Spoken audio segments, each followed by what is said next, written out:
व्यासपीठावरील शिवसेनेचे आदरणीय पक्षप्रमुख उद्धवजी ठाकरे, शिवसेना नेते युवा सेना प्रमुख आदित्यजी ठाकरे, शिवसेनेचे सर्व मान्यवर नेते, व्यासपीठावरील सर्व प्रमुख पदाधिकारी, उपस्थित महाराष्ट्राच्या कानाकोपऱ्यातून आलेले शिवसैनिक बंधू भगिनी आणि मातांनो, महाशिबिराची सुरुवात झालेली आहे. फक्त नाशिकचंच नव्हे, महाराष्ट्राचंच नव्हे, तर संपूर्ण देशाचं वातावरण हे राममय झालेलं आहे. आणि त्या वातावरणामध्ये माननीय उद्धव ठाकरे साहेबांनी या महाशिबिराची ज्योत पेटवलेली आहे, मशाल पेटवलेली आहे.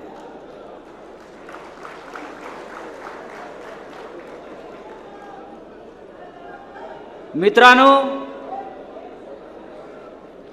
प्रभु श्री राम से हमारा पुराना नाता है.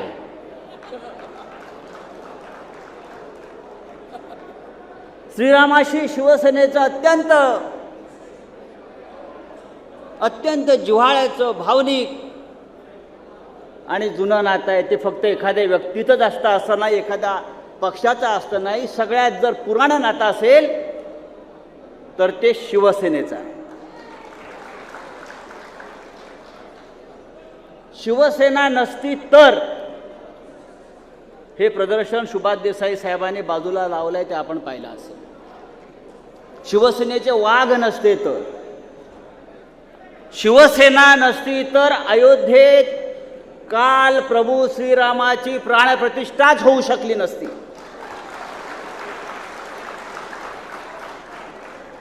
शिवसेनेचे वाघ तिथे पोहोचले.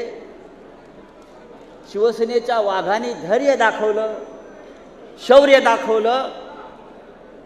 आणि म्हणून काल देशाच्या पंतप्रधानांना अयोध्येत जाऊन प्रभू श्रीरामाची प्राणप्रतिष्ठा करता आली. म्हणून शिवसेनेचं प्रभू राम से पुराना नाता है.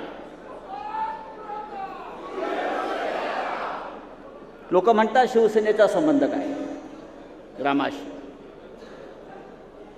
समर्थ रामदासाने सांगितलेलं आहे, ते शिवसेनेच्या बाबतीतच सांगितलेलं आहे. आम्ही काय कुणाचे खातो तो श्रीराम आम्हाला देतो. तो राम आम्हाला देतो. आणि आमचा राम बाळासाहेब ठाकरे असेल, आमचा राम काळा राम असेल, आमचा राम अयोध्येचा राम असेल. ज्या ठिकाणी हे अधिवेशन होतंय हे धर्मक्षेत्र आहे. हे धर्मक्षेत्र आहे, हे कुरुक्षेत्र सुद्धा आहे. कारण आजपासून या जागेवरून आपण कुरुक्षेत्रावर जी लढाई सुरू केली होती ती लढाई या कुरुक्षेत्रावरून, या धर्मक्षेत्रावरून आपण सुरू करणार आहोत. जो राम अयोध्येतला तोच राम या पंचवटीतला आहे.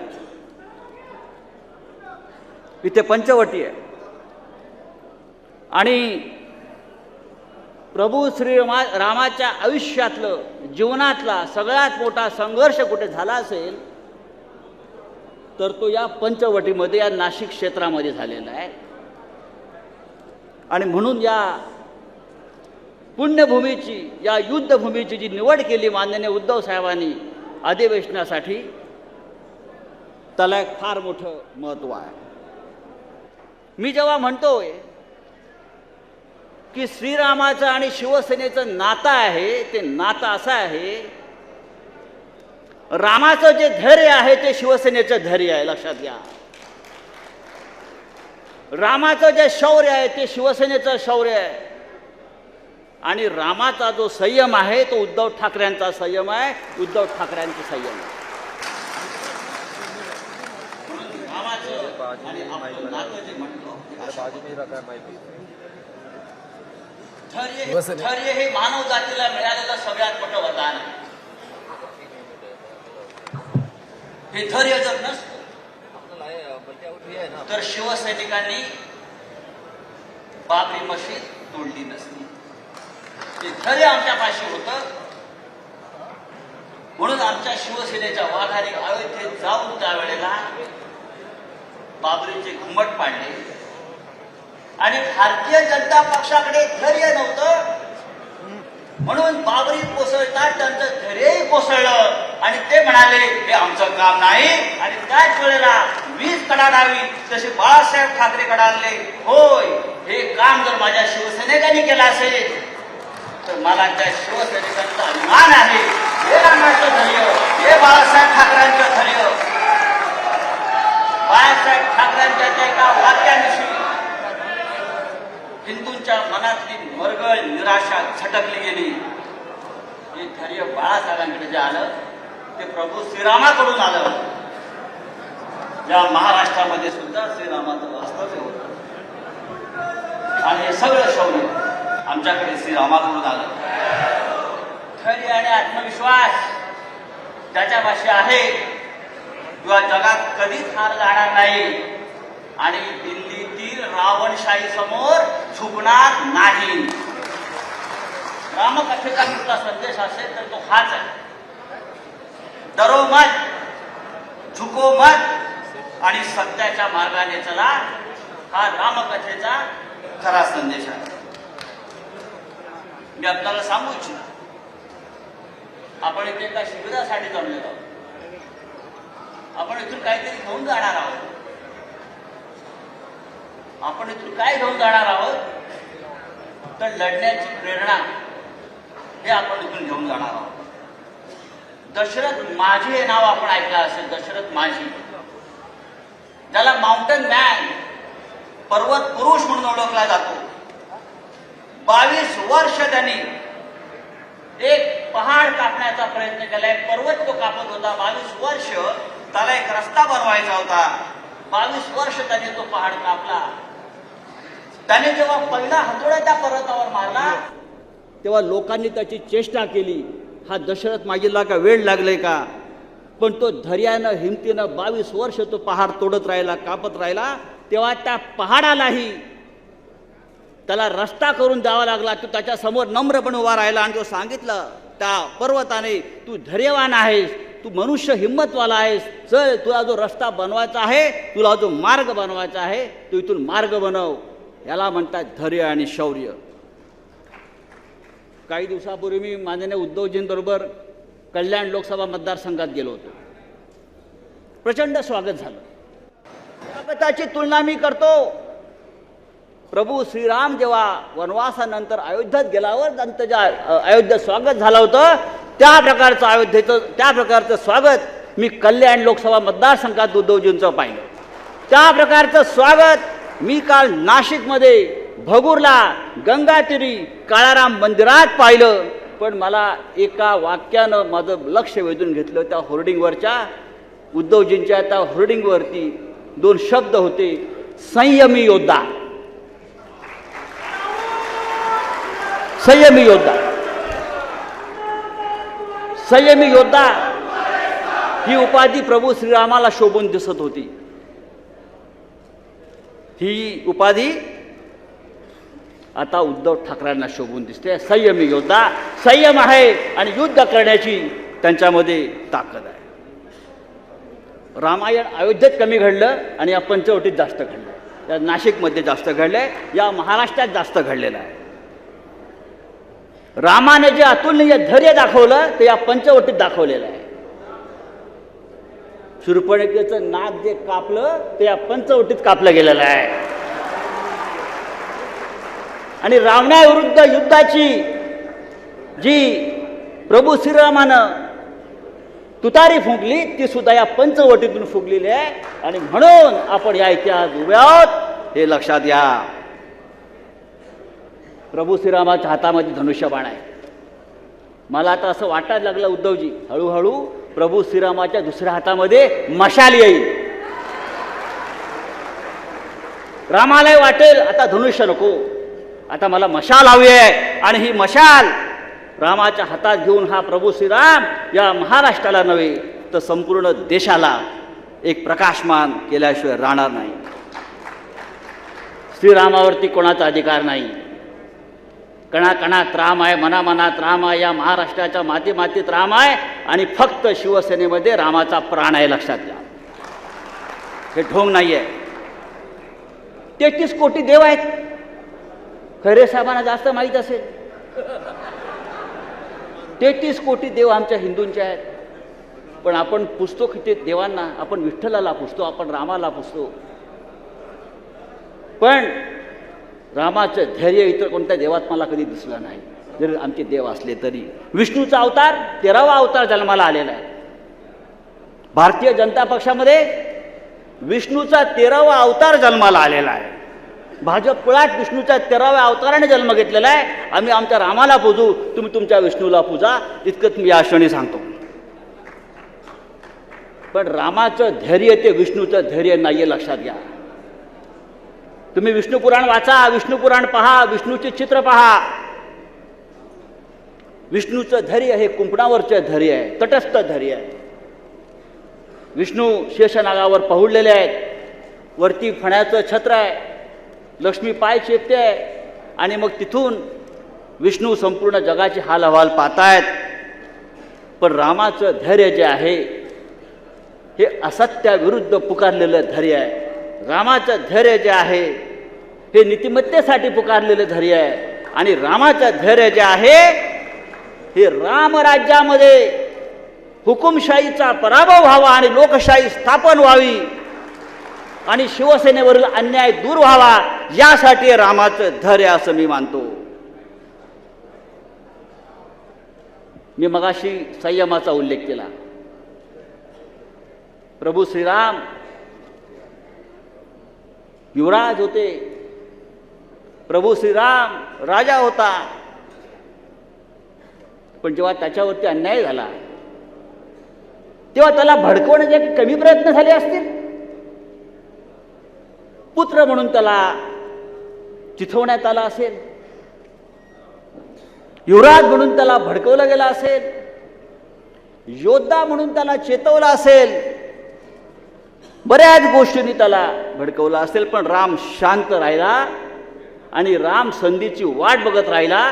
जसे माननीय उद्धव ठाकरे संयमानं संधीची वाट बघतायत, त्याप्रमाणे श्रीराम सुद्धा त्यावेळेला एका संयमाने, एका धैर्यानं वाट पाहत राहिला.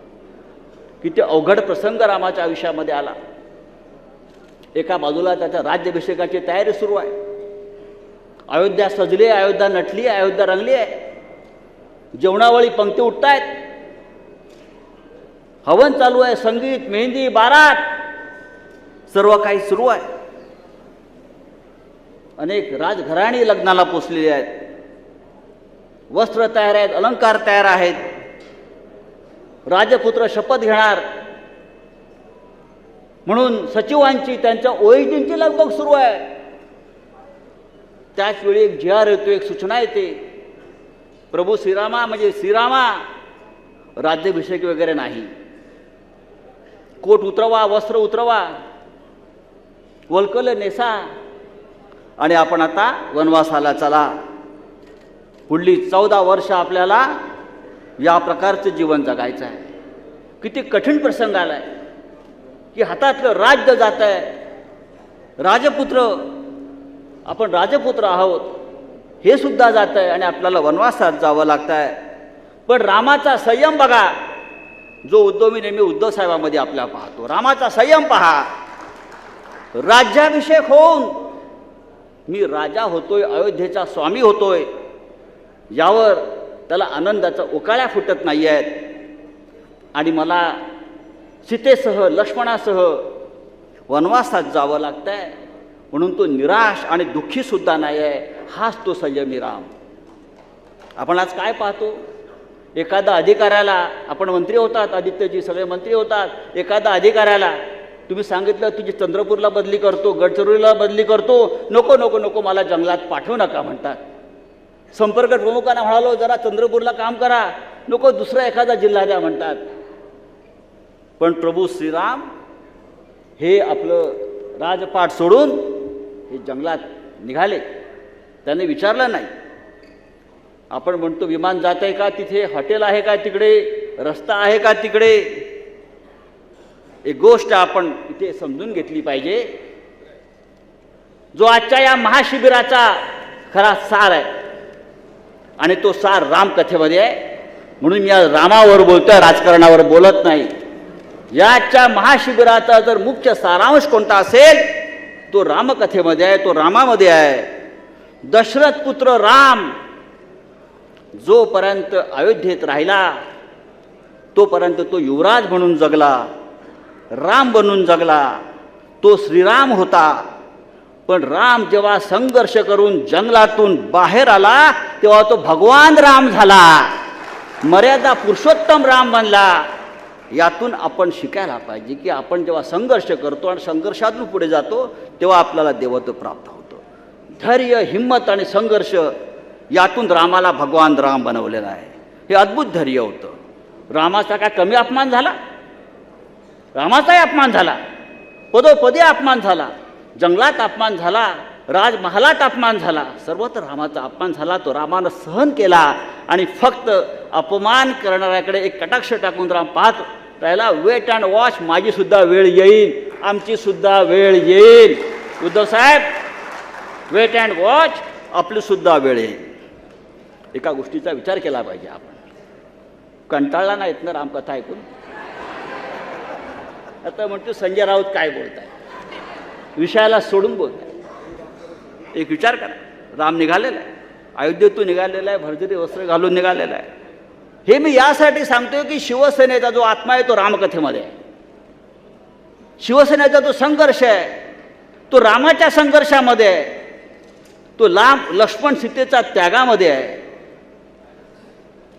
शिवसेनेचा जो आत्मा आहे तो रावणाच्या पराभवामध्ये आहे. हे लक्षात घ्या. म्हणून तुम्हाला मी आज वेगळ्या पद्धतीने सांगण्याचा प्रयत्न करतो आहे. राम जेव्हा निघाले अयोध्येतून, उद्धव साहेब, आदित्य, राम जेव्हा अयोध्येतून निघाले, वल्कले नसून निघाले, त्या काळातलं ते सगळ्यात मोठं या भूमीवरचं खानदान होतं. त्याच्या तोडीचं खानदान, रामाच्या तोडीचं खानदान रघुवंश या पृथ्वीवर नव्हतं, तरी त्यांच्या नशिबी वनवास आला. हिंदुस्थानात जे जे काही भव्य दिव्य घडलं होतं ते त्याच्या कुटुंबातून घडलं होतं. अनेक योद्धे त्या कुटुंबात निर्माण झाले होते. रघु, दिलीप, पुरुरवा, दशरथ, भरत, ज्या देशाचं नाव भारत जे जे पडले ते त्या कुटुंबाच्या भरत या माणसावरून पडलं होतं. त्याच्यासारखा योद्धा त्या कुटुंबात निर्माण झाला नव्हता. राम जेव्हा निघाला तेव्हा संपूर्ण प्रवासामध्ये अनेक राजांची राज्य होती. त्यांना कळलं असेल की राजपुत्र निघालेला आहे, अयोध्येचा राजपुत्र निघालेला आहे, आपण त्याला भेटलं पाहिजे, आपण त्याचं स्वागत केलं पाहिजे, त्याला मदत केली पाहिजे. कदाचित रामानं त्यांची मदत घेऊन एखाद्या ठिकाणी त्याला वास्तव्य करता आलं असतं, पण रामाने ते केलं नाही. पण त्यांनी संपूर्ण त्या प्रवासामध्ये रामाने एक केलं. कोणत्याही राजाची, कोणत्याही वतनदाराची, कोणत्याही सरंजामदाराची मदत घेतली नाही, तर राम आपल्या सोबत सगळ्यांना घेऊन गेला. ती सामान्य माणसं होती, ती वानर होते, ती माकडं होती, आपल्यासारखी साधी माणसं होती, वंचित होते, आदिवासी होते. लक्षात घ्या, वंचित होते, आदिवासी होते, ओबीसी होते, क्षत्रिय होते, सगळे होते. आणि त्या सगळ्यांना घेऊन राम पुढे गेला. त्याला माता शबरीचे आशीर्वाद होते, कारण त्याला माहीत होतं रामाचा एक निर्धार पक्का होता. रामाचा निर्धार असा होता की ज्या अन्यायाविरुद्ध, ज्या अत्याचाराविरुद्ध मी लढायला उभा ठाकलेलो आहे, ती लढाई मला जी लढायची आहे ती धनिकांच्या मदतीने मला लढायची नाही आहे, ती अंबानी अडाणीच्या मदतीने मला लढायची नाही आहे.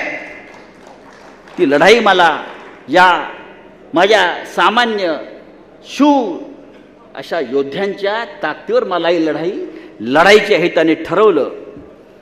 आणि म्हणून रामाचं महत्त्व हे शिवसेनेसाठी अत्यंत महत्त्वाचं आहे. राम आला की रावण येतो. राम आला की रावण येतो. तेव्हा एकच रावण होता. आज आपल्याला गेल्या 25-30 वर्षात जागोजाग रावणच रावण दिसत आहेत. दिल्लीत जा रावण, महाराष्ट्रात रावण, नाशिकमध्ये रावण, किती रावण. पण एक लक्षात घ्या, आपल्याला असं वाटतं आजचा रावण अजिंक्य आहे. नाही, तो रावण सुद्धा अजिंक्य नव्हता. तो रावण सुद्धा अजिंक्य नव्हता. त्या रावणाला बालीनं सुद्धा हरवलं होतं. बाली माकड वानर होता. त्या वानराला शेषबाहूनं हरवलं होतं.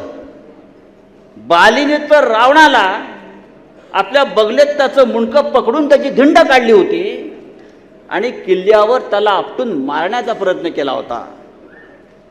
त्याच्यामुळे रावण अजिंक्य नव्हता. हे डोक्यातून काढा की रावण अजिंक्य आहे सध्याचा, अजिबात नाही. विजय आपला आहे, आपण जिंकणार. हे नाशिकमधलं मी सांगलेलं सत्य आहे आणि ते सत्य होणार आहे, कारण मी रामभक्त आहे. प्रभूंना खरं वाटणार नाही, माझ्या पाठीशी प्रभू आहेत, पण मी रामभक्त आहे. बजरंगबली हनुमान जेव्हा सीतेचा शोध घेण्यासाठी लंकेत पोचला, हनुमानाला अटक झाली. रावणाचे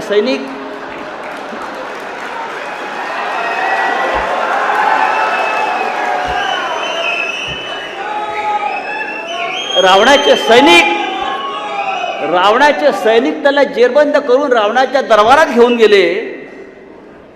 रावण हसला आणि म्हणाला, काय रे वानरा, मला ओळखत नाहीस? तुझी हिंमत कशी झाली माझ्या राज्यात येण्याची? अरे तो हनुमान बजरंगबली. अरे तुला ओळखतो ना, अरे तो तूच ना, ज्या बालीनं बगलेत पकडून तुझ्या दारावर आपटून तुला मारण्याचा प्रयत्न केला होता आणि तुझी धिंड काढली होती.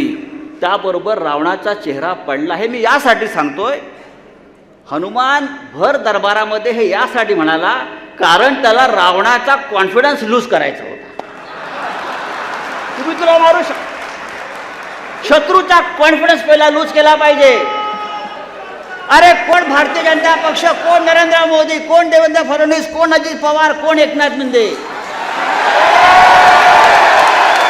कॉन्फिडन्स लूज करा. रावणाचा कॉन्फिडन्स पहिल्या भेटीत हनुमानानं तोडला आणि तिथेच रावण हरला. पहिल्या भेटीत रावणाचा कॉन्फिडन्स हनुमानानं तोडला. अरे तू तोच ना, तुला एका वानरानं यत्किंचित वानरानं आपटून मारलं होतं. पहिल्या भेटीत रावणाचा कॉन्फिडन्स हनुमानानं तोडला, म्हणून रावण रामाकडून पराभूत झाला. अरे मला एका वानरानं मारलं. एक लक्षात घेतलं पाहिजे, रामकथेमध्ये अनेक गोष्टी असतील. मी तुम्हाला काही उदाहरणं दिली. मला माहिती आहे वेळ संपत चाललेला आहे. रामकथेमध्ये 2400 श्लोक आहेत आणि 7 कांड आहेत. मी सांगतोय, मी अजून तुम्हाला 24 सुद्धा सांगितलेले नाहीत. रामाच्या जीवनातला सगळ्यात कठीण प्रसंग कोणता असेल तर तो लक्ष्मणाला मूर्छा आली, लक्ष्मण कोसळ. हा त्याच्या जीवनातला सगळ्यात कठोर प्रसंग होता. हनुमानाला सांगितलं, संजीवनी गुटेगा घेऊन या.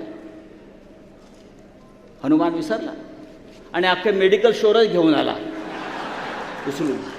त्याला हनुमान म्हणतात. आपण इथे सगळे हनुमान बसलेले आहेत, लक्षात घ्या.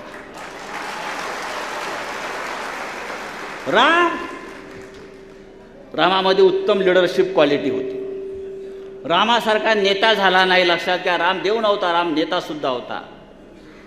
रामानं काय केलं, रामाने आपल्यातल्या सामान्य वंचितांना, शूद्रांना, कार्यकर्त्यांना नेता बनवलं.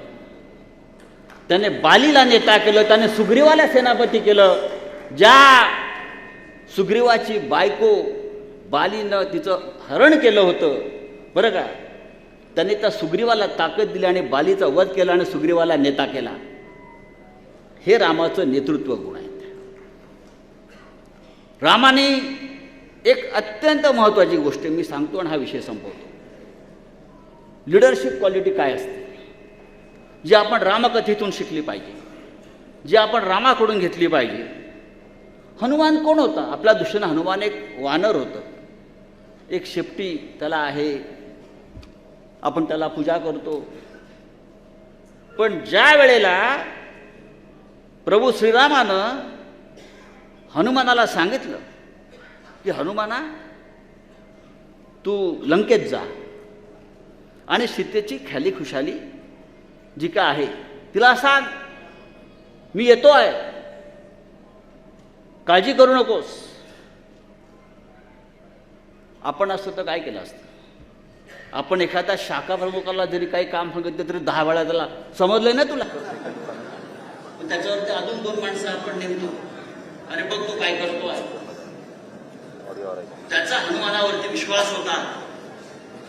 दोघांमधला संवाद इतकाच आहे वाल्मिकी रामायणामध्ये की तू जा, मी खुशाल आहे, सांग तू खुशाल राहा, लवकरच मी येतोय. आणि पुढल्या सगळ्या घडामोडी हनुमानानं त्याच्या स्वतःच्या हिमतीवर केलेल्या.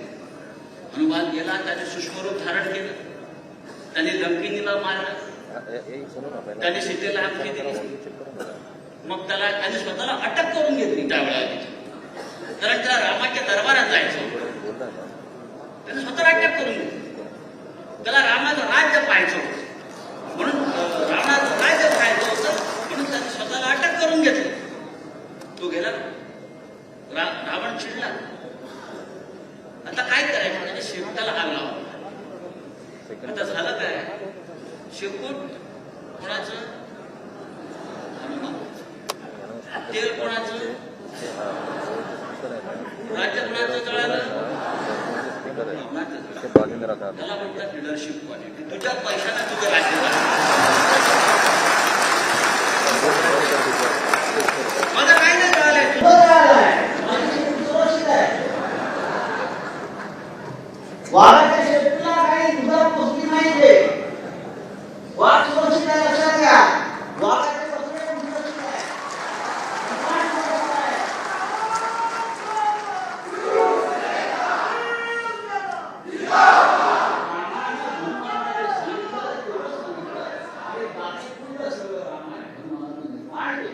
याला म्हणतात लिडरशिप क्वालिटी, नेतृत्व, आपल्या सहकार्यावरती विश्वास.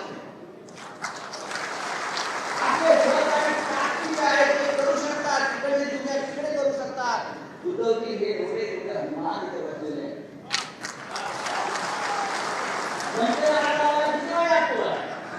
तुमच्या आदेशाची गरज नाहीये. आम्ही आहोत. आजच्या महाशिबिराचं वैशिष्ट्य तेच आहे. उद्धवजी आम्ही आहोत हे सगळ्यात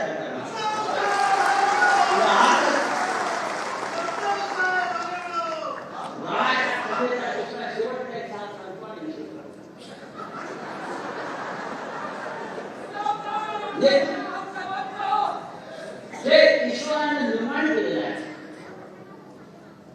ते माझं भाग्य. जे ईश्वराने निर्माण केलेलं आहे ते माझं भाग्य आहे. आलतू फालतू निंदेच्या कारस्थानाला माझं भाग्य केलं.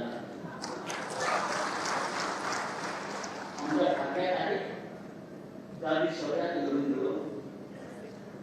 समय से पहले और भाग्य से ज्यादा कुछ नहीं मिलता. हा रामकथेचा मुख्य सार आहे. आम्ही लढून गेलो, आम्ही जिंकू आणि आमचे राज्य तुम्ही हिसकवण्याचा प्रयत्न केलेला आहे. त्या राज्यावर तो मगाशी आपले जे भगवा झेंडा पटकवलाय त्यापेक्षा उंचा भगवा झेंडा धर्माला तो आपण पाहिजे. हे आपलं महाशिवरात्री उद्धवजी हे हनुमान आहे. जय हिंद, जय महाराष्ट्र. नवनवीन बातम्या पाहण्यासाठी SB न्यूज चॅनलला लाईक करा, शेअर करा, सबस्क्राईब करा.